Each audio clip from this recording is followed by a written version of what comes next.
Em 1985, uma avó em Greenville, no Mississippi, derretia gordura de porco em uma lata guardada atrás do fogão. Naquele mesmo ano, boletins de saúde e revistas de nutrição repetiam que aquela gordura era perigosa, que poderia destruir o coração de sua família. Ela ouviu, mas não parou. Continuou preparando o mesmo frango frito que havia servido aos próprios filhos durante décadas. Continuou cozinhando como sua mãe havia cozinhado antes dela. E, sem saber, preservou uma sabedoria alimentar que muitos especialistas levariam anos para reconsiderar. A receita número 18 desta lista foi tratada como suspeita durante a era das dietas com pouca gordura. A número 6 saiu das mesas quando a comida industrializada passou a ser vendida como mais moderna. Hoje, pesquisadores voltam a estudar vários desses alimentos tradicionais por causa de seus nutrientes, fibras, colágeno, fermentação natural e métodos de preparo menos processados. O que quase ninguém lembra é que essas 25 receitas não nasceram como comida ruim.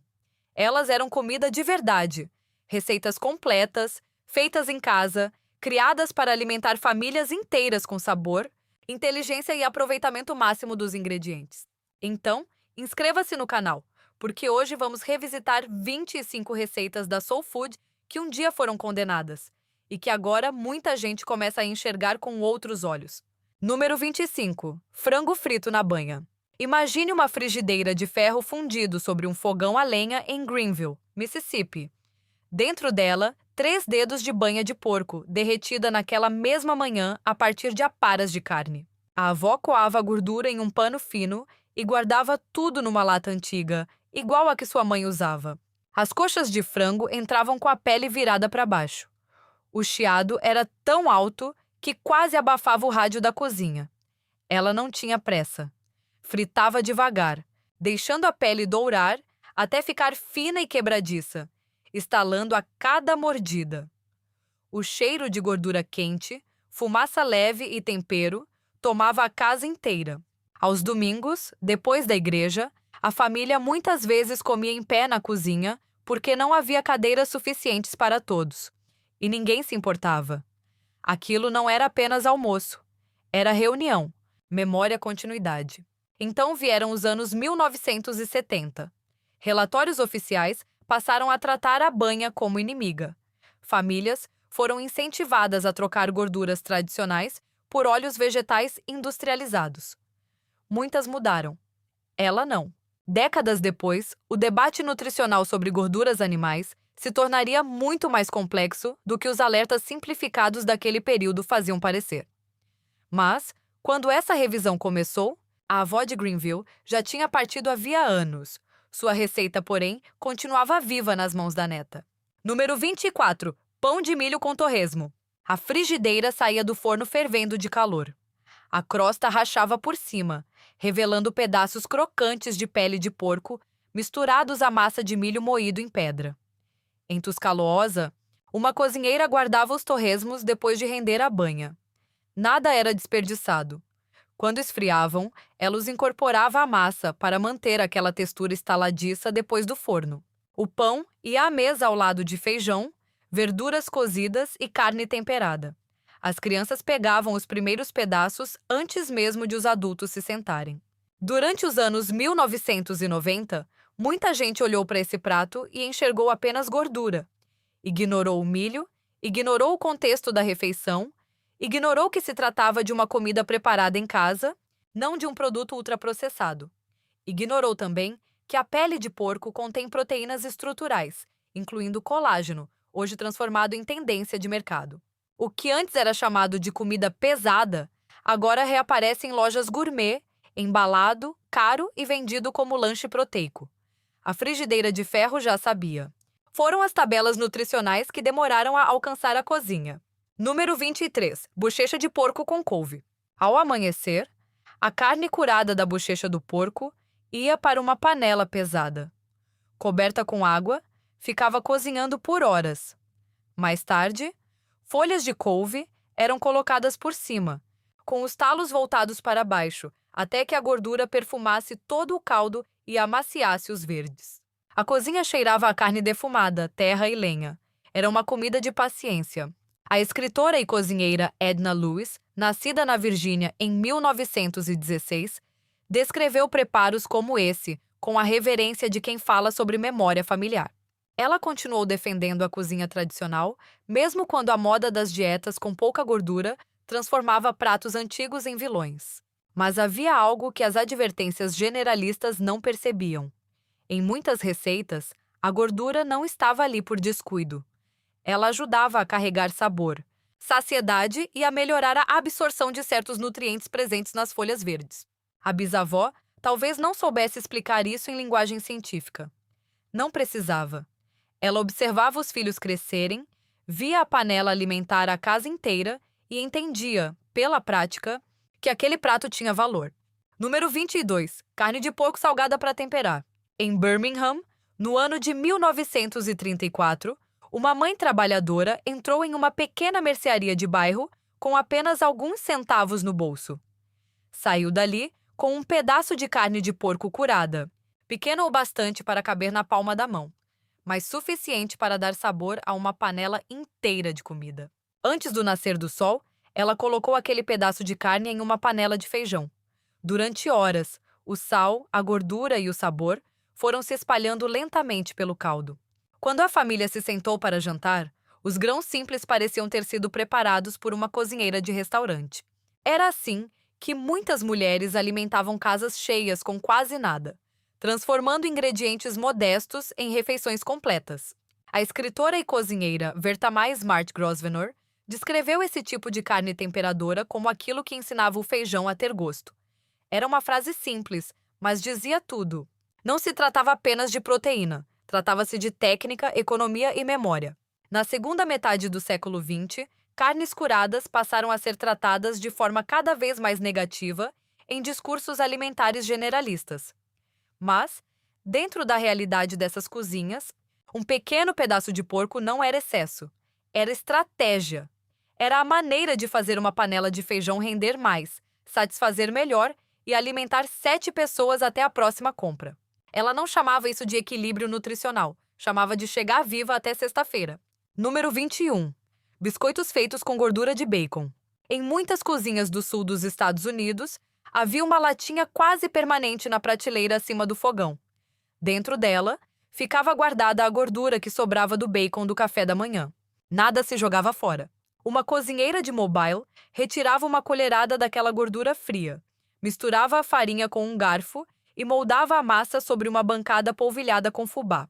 Os biscoitos entravam no forno bem quente e saíam minutos depois com a superfície rachada e o interior macio. Aquele sabor profundo não vinha de uma fórmula industrial. Vinha de reaproveitamento, experiência e rotina. Durante a febre dos produtos sem gordura, nos anos 1990, muitas famílias foram estimuladas a abandonar ingredientes tradicionais e substituí-los por margarinas e gorduras vegetais ultraprocessadas.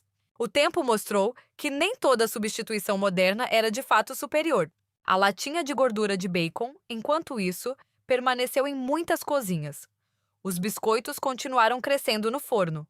E, com o passar das décadas, ficou cada vez mais claro que a discussão sobre alimentação saudável precisava ser mais cuidadosa do que simplesmente declarar guerra a tudo que fosse gordura. Número 20. O caldo das folhas de couve. Uma panela de ferro cheia de folhas escuras. No fundo, uma asa de peru defumada.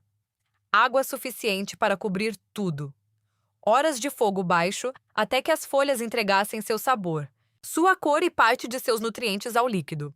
O caldo que se formava no fundo da panela era quase preto, brilhante e encorpado. Em Charleston, havia quem o bebesse em canecas simples, ainda de pé diante do fogão. Crianças mergulhavam pedaços de pão de milho naquele caldo até não sobrar uma gota. Nada era desperdiçado porque todos sabiam que ali havia valor. Grande parte dos minerais e vitaminas solúveis das folhas passava para o líquido durante o cozimento. Jogar esse caldo fora significava descartar uma parte importante da refeição. Ainda assim, por muito tempo, vozes de fora da cultura culinária negra trataram esse costume como algo sem refinamento, sem compreender sua função. As famílias não precisavam de aprovação acadêmica para saber que aquele caldo alimentava. Elas o guardavam, bebiam, usavam para enriquecer outras panelas. Sabiam que o sabor estava ali. E, muitas vezes, também estava o sustento. Anos depois, bebidas nutritivas à base de vegetais passaram a ser vendidas em bairros sofisticados por preços altos. Mas, em cozinhas negras do Sul, esse conhecimento já existia havia gerações. O copo elegante chegou depois. A sabedoria da panela veio primeiro. Número 19. Folhas de nabo com talos. Na panela entrava a planta inteira. As folhas largas, os talos mais firmes, as pequenas raízes brancas. Tudo cozido junto com carne defumada e, no final, um toque de vinagre de maçã. Em Tuskegee, no ano de 1955, uma cozinheira levantava a tampa de vez em quando para controlar o calor do fogão a lenha. Ela sabia o ponto pela aparência, pelo cheiro e pelo jeito como o vapor subia. Não seguia tabela, seguia experiência. Aquela receita não separava o bonito do aproveitável. Usava tudo. E, ao fazer isso, entregava mais textura, mais profundidade de sabor e uma refeição mais completa. Décadas depois, ganhou força a ideia de que folhas cruas seriam sempre melhores do que verduras cozidas com gordura. Mas essa visão simplificava demais a comida de verdade. Em muitos vegetais, certas substâncias presentes nas folhas se tornam mais disponíveis quando combinadas com gordura e calor. A panela de Tuskegee já trabalhava com esse princípio muito antes de ele aparecer em artigos de nutrição. A cozinheira talvez não chamasse isso de absorção de carotenoides. Chamava apenas de fazer direito. E continuava fazendo como sua mãe antes dela, mesmo quando a moda alimentar mudava lá fora. Número 18. Folhas de mostarda com vinagre. Em Macon, no ano de 1962, uma cozinheira terminava-lhe a panela, do mesmo modo que sua mãe havia feito décadas antes.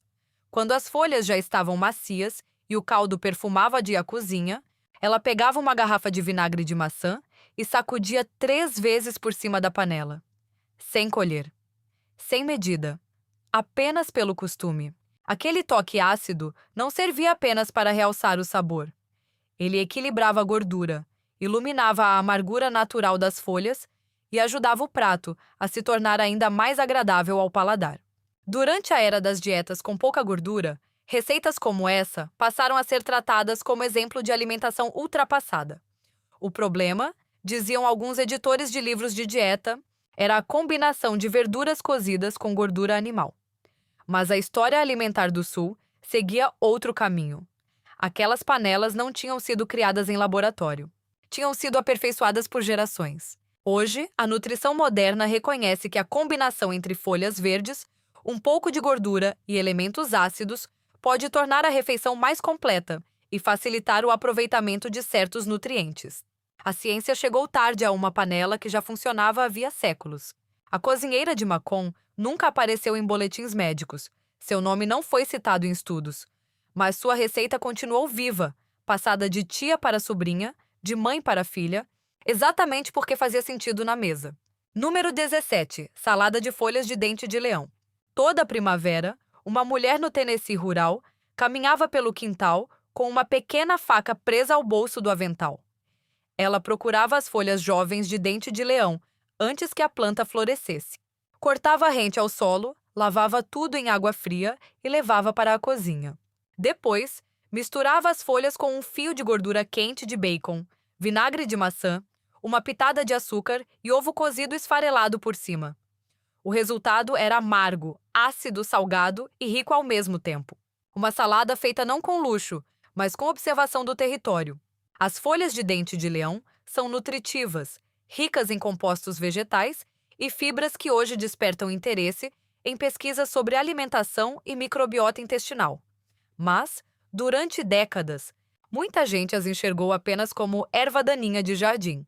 Nos anos 1980, eram alvo de herbicidas. Já no século XXI, reapareceram em mercados especializados, vendidas como ingrediente raro e saudável. A historiadora da alimentação Jessica B. Harris escreveu sobre esse ciclo que se repete tantas vezes na culinária afro-americana. Primeiro, famílias comem por necessidade e tradição. Depois, são ridicularizadas por isso. Por fim, o mercado redescobre o mesmo alimento e o transforma em tendência. A mulher do Tennessee não esperou a moda mudar. Durante décadas, continuou saindo ao quintal na primavera, com a mesma faca, o mesmo avental e o mesmo conhecimento herdado. Número 16. Couve Cali com peru defumado. Em uma cozinha de igreja em Atlanta, em 1962, folhas crespas de cala eram colocadas em uma panela grande com caldo quente e asas de peru defumadas. A gordura e o sabor da carne se espalhavam lentamente pelo cozimento, transformando folhas firmes em um prato profundo e reconfortante. Às 6 da tarde, as travessas já estavam sobre a mesa dobrável.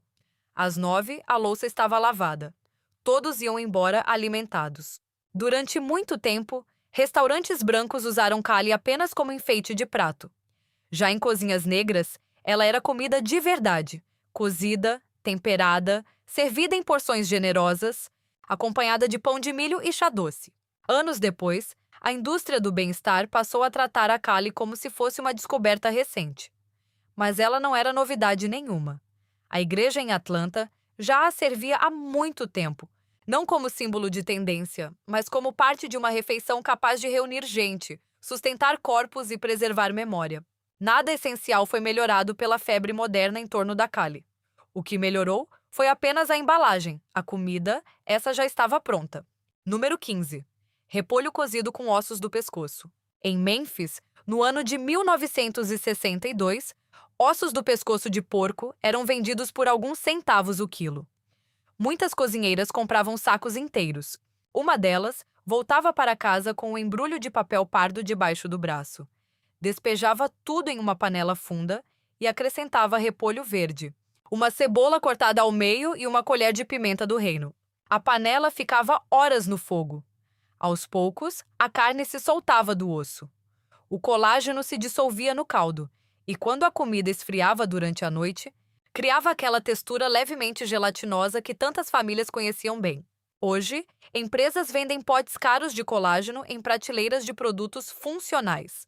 Mas naquela cozinha, esse mesmo princípio já existia sem embalagem sofisticada, sem marketing e sem preço inflado. A panela fazia o trabalho sozinha. A cozinheira não dizia que estava preparando um caldo rico em proteína estrutural. Ela apenas servia mais uma concha no prato das crianças e observava cada tigela voltar vazia.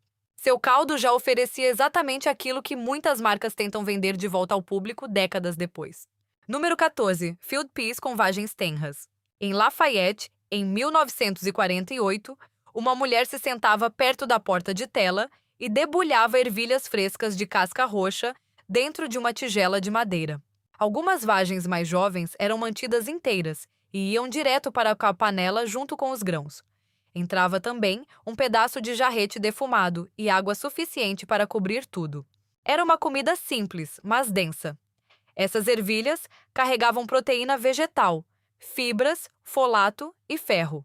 Servidas com arroz ou pão de milho, ajudavam a sustentar famílias com eficiência e baixo custo. Durante décadas, as tabelas alimentares oficiais colocaram cereais refinados no centro da dieta e trataram leguminosas como acompanhamento secundário. Mas a panela das avós seguia outra lógica. Ela sabia, na prática, que feijão, ervilha e grãos bem combinados formavam refeições completas. Quando certas recomendações antigas foram revistas, as ervilhas não precisaram mudar. Quem mudou foi o discurso ao redor delas. A panela de 1948 continuou certa em 1958, em 1978 e continua certa hoje. O gráfico é que precisou correr atrás. Número 13. Chitterlings cocidos lentamente. Charleston, 1968. Uma mulher trabalhava diante da pia, com as duas janelas abertas e a porta dos fundos presa por um tijolo. Em uma bacia grande, havia tripas de porco mergulhadas em água fria com vinagre. Antes mesmo de começar o cozimento, vinham horas de limpeza rigorosa. Ela virava cada dobra pelo avesso, passava os dedos por cada parte, lavava novamente e organizava as tiras limpas sobre uma tábua de madeira. O cheiro tomava o quintal. Os vizinhos sabiam o que haveria no jantar antes mesmo de chegar ao portão. Depois vinha a panela. Cebola, aipo, alho, folha de louro e água até cobrir. 4 horas de fogo baixo. Quando o cozimento terminava, os tecidos haviam amolecido, os sabores estavam concentrados e a cozinha finalmente ficava silenciosa. O trabalho estava feito. Durante os anos 1970, muitos observadores externos chamaram esse prato de primitivo, sem enxergar a técnica, a disciplina e a lógica de aproveitamento total envolvidas em seu preparo. Antropólogos alimentares mais recentes, como Michael W. Tweety, apontam justamente o contrário. Chitterlings são um dos exemplos mais claros de cozinha nose-to-tail praticada nos Estados Unidos. A mulher de Charleston fazia aquele prato como sua mãe havia feito antes dela. A comida não mudou, o que mudou foi a moda ao redor dela. E essa mudança de moda revela algo maior. Durante décadas, comitês de nutrição formularam regras sobre percentuais de gordura, limites de consumo e padrões ideais de alimentação, sem realmente conhecer as cozinhas que julgavam. Falavam sobre números, mas não sobre as mulheres de Charleston, Mobile ou Memphis, que sabiam limpar vísceras, cozinhar ossos, fermentar vegetais e alimentar casas cheias com quase nenhum dinheiro. Os comitês mudavam a cada ciclo. As cozinheiras permaneciam. A panela continuava no mesmo lugar. As opiniões giravam ao redor dela. Número 12. Estômago de porco recheado. O estômago do porco era lavado cuidadosamente em água fria, recheado com linguiça, batatas em cubos, repolho e cebola. Depois costurado e assado lentamente por horas até ficar macio. Famílias da tradição Pennsylvania Dutch preparavam esse prato. Famílias negras das Carolinas também. A lógica era simples e brilhante. Transformar um ingrediente barato em uma refeição completa, capaz de alimentar muita gente usando o que havia disponível sobre a mesa. O recheio cozinhava dentro da própria membrana, absorvendo sabor e mantendo a umidade. O prato era rico, denso e profundamente caseiro. Não precisava de luxo, precisava de técnica. Com o passar dos anos, esse tipo de preparo saiu das cozinhas comuns. Na década de 1980, muitos mercados já nem vendiam mais estômago de porco com facilidade. Mas a ideia de aproveitar o animal por inteiro não desapareceu, apenas mudou de endereço. Hoje, chefes de restaurantes caros recriam pratos semelhantes e cobram valores altos por algo que mulheres em Charleston serviam a 7 filhos gastando muito pouco. A receita é praticamente a mesma. O preço é que mudou. O nome da cozinheira original raramente aparece no cardápio. Ela não escreveu livro, não abriu restaurante, não recebeu prêmio, apenas alimentou sua casa com inteligência. Número 11. Pés de porco em conserva. Em muitos mercadinhos de bairros negros, de Detroit a Houston, havia um grande pote de vidro sobre o balcão. Dentro dele, pés de porco descansavam em salmoura rosada com vinagre branco, pimenta em grãos e um dente de alho. Antes de entrar no pote, os pés eram cozidos por horas até ficarem bem macios. Depois, permaneciam no líquido ácido durante dias, absorvendo sabor até atingir aquele ponto intenso que muita gente lembrava desde a infância. Em Detroit, em 1974, um trabalhador que saía do turno da noite entrava na loja, pedia um pé de porco embrulhado em papel encerado e comia ali mesmo, antes de pegar o ônibus para casa. Para muitos, era apenas um lanche barato. Mas pés de porco são ricos em tecido conjuntivo e colágeno, justamente a proteína que hoje aparece em suplementos caros vendidos como novidade para pele e articulações. Nos anos 1990, esse alimento virou piada para a parte da cultura alimentar dominante. Já nas décadas seguintes, a mesma indústria do bem-estar passou a vender colágeno em potes sofisticados por preços muito mais altos. A proteína não mudou, a embalagem sim. Aquele homem pensava que estava comprando um lanche simples. Estava consumindo algo que mais tarde seria rebatizado, reembalado e vendido como tendência. Número 10. Ensopado de rabo de boi. O rabo de boi era cozido por horas com cenoura, cebola, tomilho e um toque de vinho tinto, até que a carne se soltasse do osso em fios macios. O caldo ficava profundo, brilhante e encorpado, carregado de sabor. Durante boa parte do século XX, açougues no Brooklyn vendiam rabo de boi por quase nada. Em alguns casos, o corte era tratado como sobra. Famílias negras o transformaram em almoço de domingo. O cozimento longo extraía colágeno, gordura e essência dos ossos, criando uma comida que era ao mesmo tempo econômica e luxuosa no sabor. A panela valorizava aquilo que o mercado ignorava. Décadas depois, restaurantes dos mesmos bairros começaram a cobrar caro por tigelas de rabo de boi. A receita não havia mudado. O que mudou foi quem passou a chamá-la de especial. A cozinheira de 1962 já sabia onde estava o valor. O mercado levou meio século para concordar. Quanto mais barato era o corte, mais habilidade ele exigia. Ossos, tendões, cartilagens e partes esquecidas não eram sinais de pobreza culinária. Eram matéria-prima para pratos de profundidade extraordinária. Ela comprava por centavos aquilo que hoje muita gente só encontra servido como experiência gastronômica. Número 9. Ossos de pescoço defumados com arroz. Uma tigela de arroz de grão longo, coberta com ossos de pescoço que haviam cozinhado por 4 horas, junto com aipo, cebola e pimenta do reino. O caldo penetrava lentamente nos grãos, deixando cada colherada rica, macia e profundamente saborosa. Em Mobile, no Alabama, um jantar de domingo em 1962 já reunia aquilo que hoje muita gente tenta transformar em protocolo moderno de recuperação: cozimento lento, caldo denso, proteína retirada do osso e uma refeição capaz de aquecer o corpo inteiro. Os aminoácidos liberados durante o cozimento prolongado dos ossos passaram a receber atenção em pesquisas e discursos recentes sobre conforto digestivo e alimentação restauradora. Mas, naquela cozinha, ninguém falava em protocolo. Falava-se em jantar. A cozinheira de Mobile preparava-lhe a panela como sua mãe havia preparado antes dela e como outras mulheres antes ainda. A comida continuava funcionando, década após década, com ou sem aprovação de especialistas. O arroz absorvia o caldo, a carne se soltava do osso, a família se levantava da mesa alimentada, isso bastava. Número 8. Bagre defumado. Em Greenwood, Mississippi, em 1956, um homem pescava bagres no rio Yazoo, limpava os peixes e os colocava para defumar sobre madeira de nogueira em um barril improvisado atrás do galpão.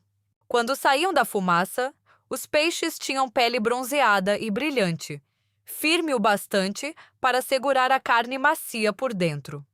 Depois, ainda descansavam mais uma noite no defumador antes de serem servidos à família. Era uma forma de conservar alimento, intensificar sabor e prolongar aquilo que o rio oferecia. Durante muito tempo, alertas genéricos contra peixe frito acabaram jogando diferentes preparos dentro da mesma categoria. Mas defumar não é fritar. E o bagre, quando preparado dessa forma, continua sendo uma fonte importante de proteína e vitamina B12, além de oferecer gorduras benéficas em quantidades que variam conforme a espécie e o ambiente. O homem do Mississippi não esperava por um artigo científico para saber que aquele peixe alimentava bem. Ele esperava pelo rio. E o rio continuava entregando. Número 7. Whiting frito na frigideira. Sexta-feira à noite. De Newark a Nova Orleans, pequenos filés de whiting ocupavam pratos de papel em festas, reuniões de bairro e cozinhas familiares.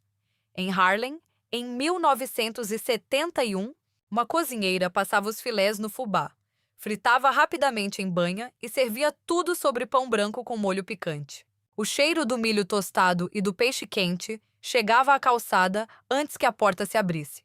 As pessoas faziam fila. Não era apenas comida, era encontro. O whiting oferece proteína magra, vitaminas do complexo B e selênio. A cobertura de milho traz textura e transforma um peixe delicado em algo mais substancioso.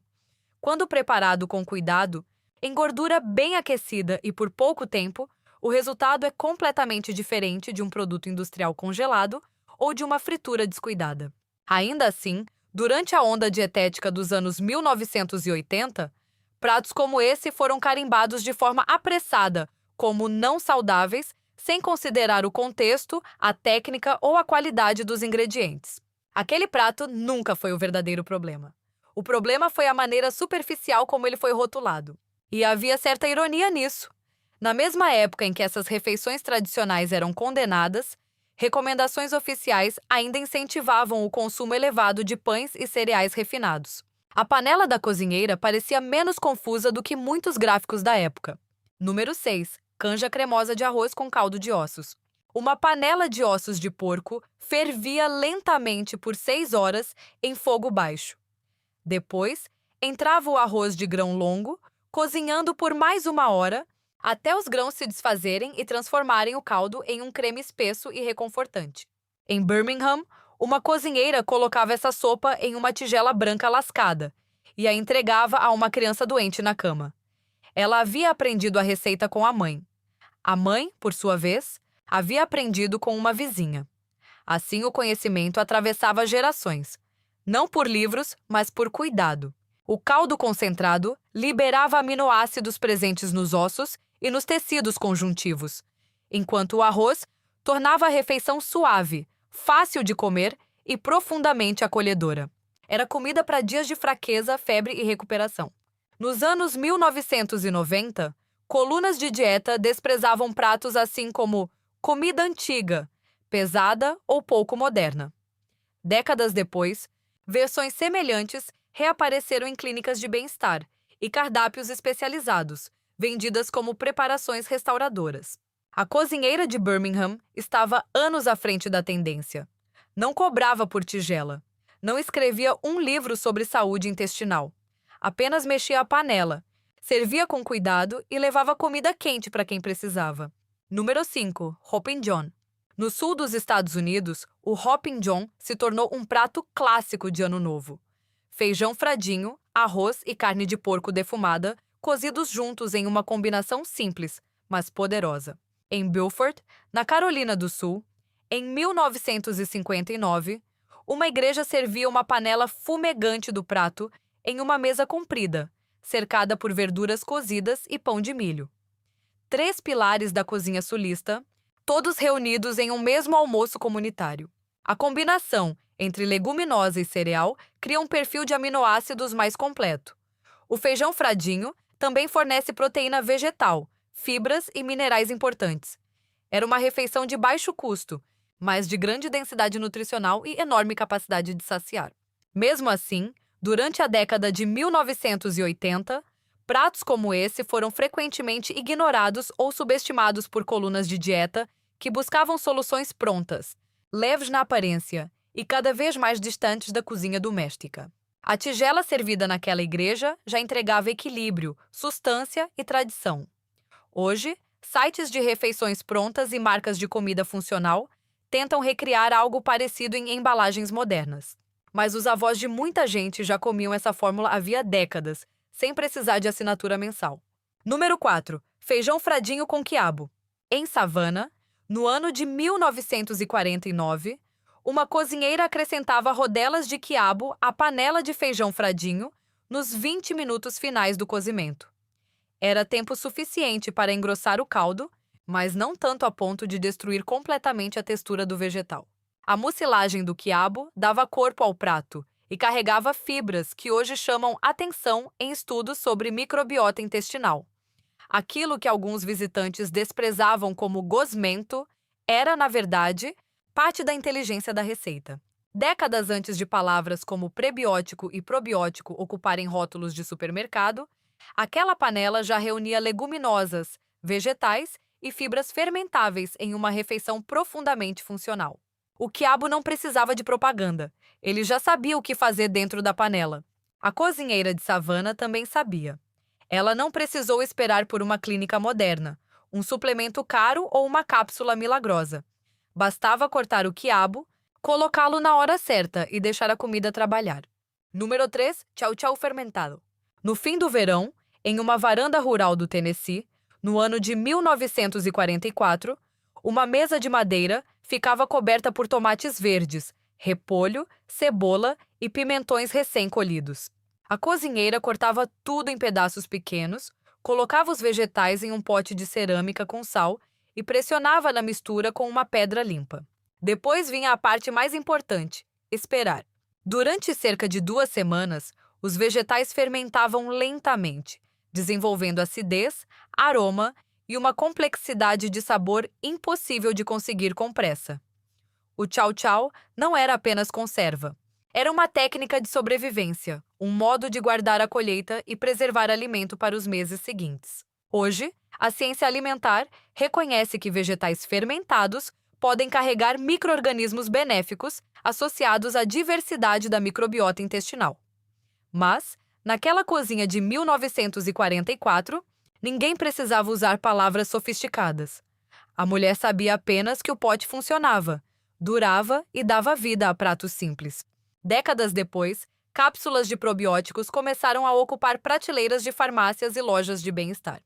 Enquanto isso, o chau-chau já vinha sendo preparado em potes de barro por gerações. A bactéria não se importava com a embalagem moderna. Nunca se importou. O pote da avó já fazia o trabalho. Número 2, torta de batata doce. Em uma ceia de igreja em Macon, Geórgia, no ano de 1954, uma torta de batata doce descansava sobre a mesa ao lado de verduras cozidas e presunto. A polpa laranja havia sido cozida, amassada com ovos, manteiga, leite e um pouco de açúcar, depois despejada sobre uma massa amanteigada e assada até formar uma superfície macia e brilhante. A torta não era apenas sobremesa, era celebração. Era domingo, comunidade, cuidado e memória servidos em fatias.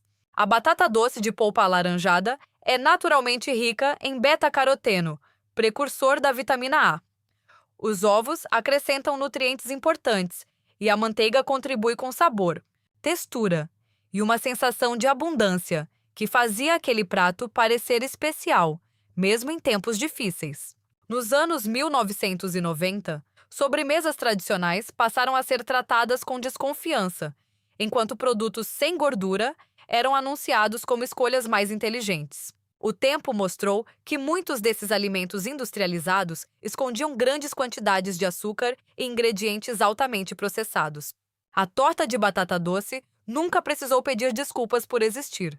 Aquela raiz atravessou oceanos, alimentou crianças em tempos de escassez e se tornou presença constante em mesas de igrejas negras por gerações.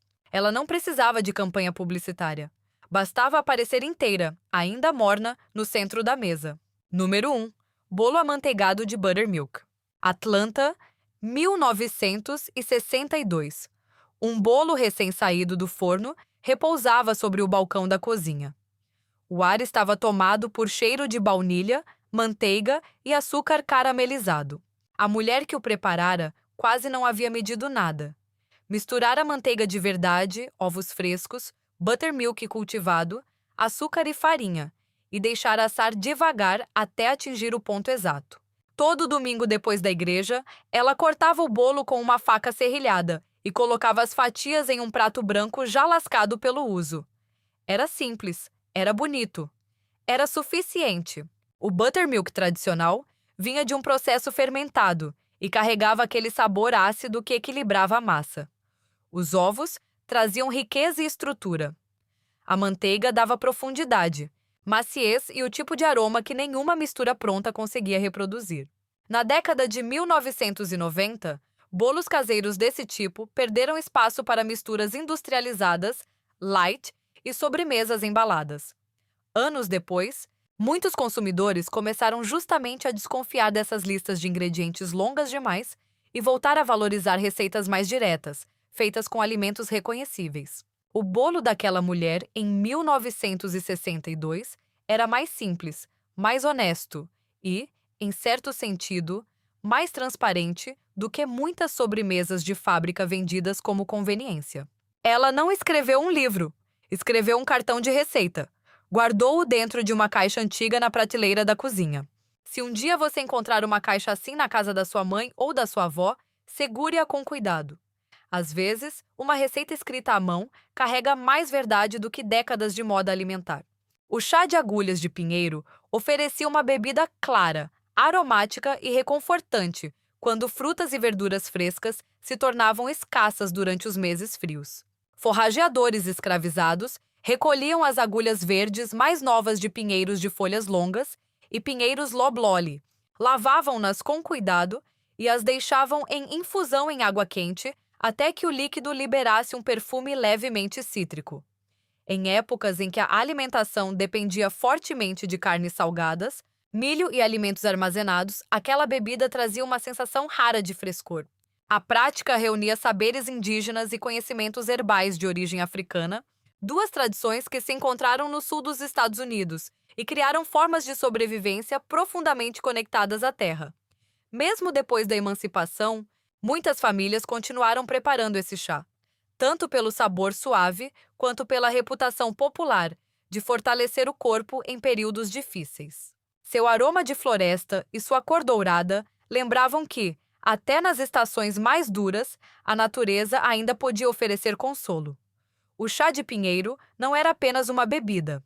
Era uma demonstração de atenção ao território, de respeito aos ciclos do ambiente e de habilidade para transformar aquilo que outros ignoravam em cuidado diário.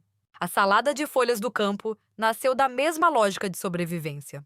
Quando verduras compradas não estavam disponíveis ou custavam caro demais, famílias recorriam ao que crescia ao redor: dente de leão, mostarda silvestre, folhas amargas e outras plantas comestíveis conhecidas pela comunidade. Depois de colhidas, eram limpas com atenção e temperadas com vinagre, óleo ou algum tipo de gordura disponível. O sabor podia ser intenso, especialmente para as crianças. Mas para os adultos, aquelas folhas representavam praticidade, economia e conexão direta com a terra. Em dietas dominadas por amidos, grãos e carnes conservadas, os vegetais silvestres traziam variedade, frescor e nutrientes importantes. Mais do que um prato simples, a salada de folhas do campo expressava resiliência. Ela lembrava as famílias que, mesmo quando o mercado falhava, o solo ainda podia responder. Era comida de escassez, mas também de inteligência. Um símbolo da força que nasce quando as pessoas aprendem a observar, colher e aproveitar.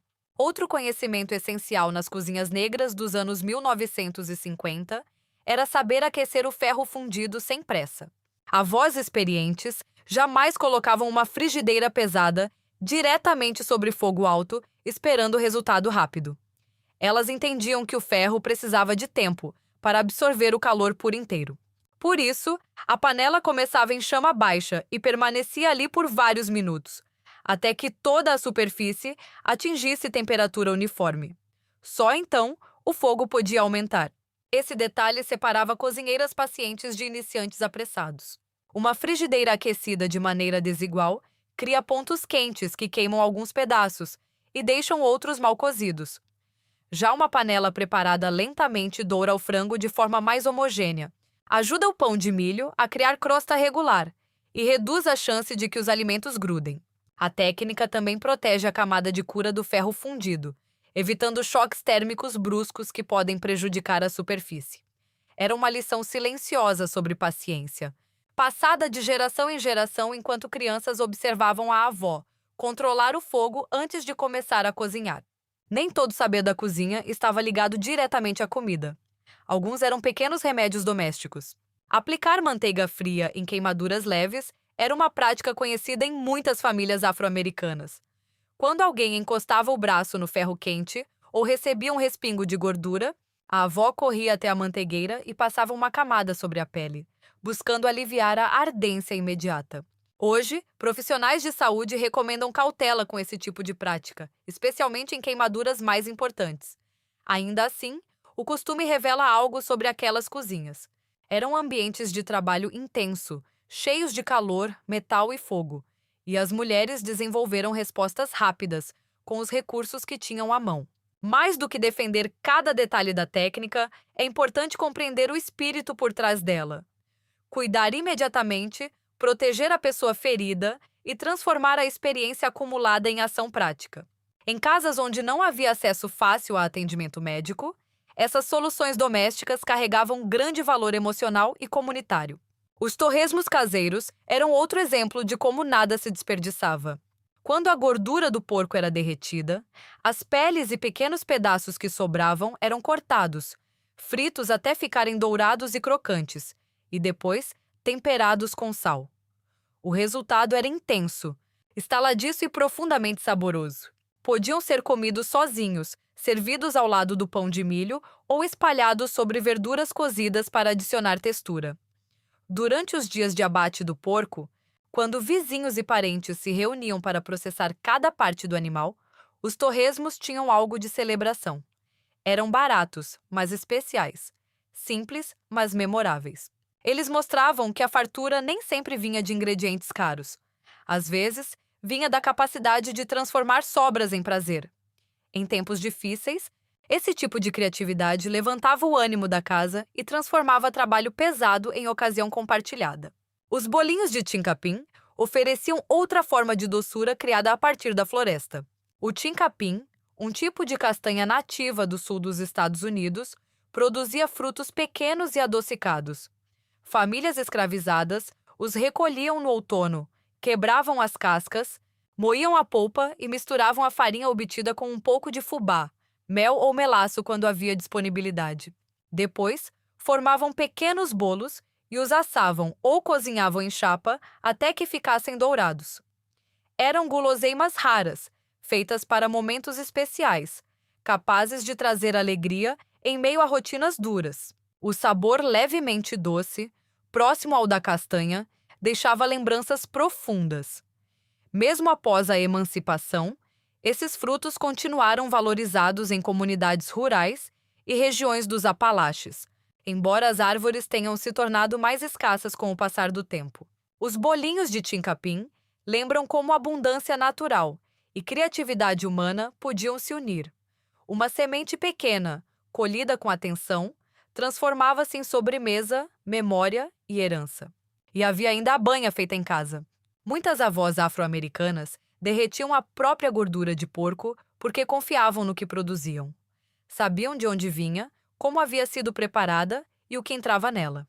Em vez de comprar produtos industrializados de composição pouco clara, preferiam render lentamente a gordura e guardá-la em latas para fritar, assar e temperar. Durante décadas, esse costume foi ridicularizado como atraso. Mas, visto de outro ângulo, ele expressava controle sobre os ingredientes, autonomia doméstica e uma relação muito mais direta com o alimento. Não era apenas cozinhar com gordura. Era escolher uma gordura conhecida, preparada dentro de casa, usada com propósito e sem desperdício.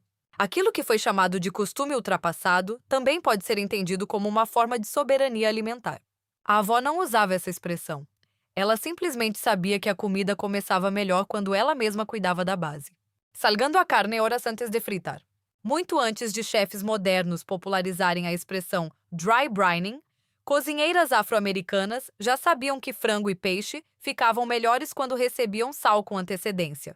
A técnica era simples: temperar generosamente a carne e deixá-la descansar por algumas horas, às vezes durante toda a noite, antes de ir para a pudiza frigideira. No início, o sal puxava parte da umidade para a superfície.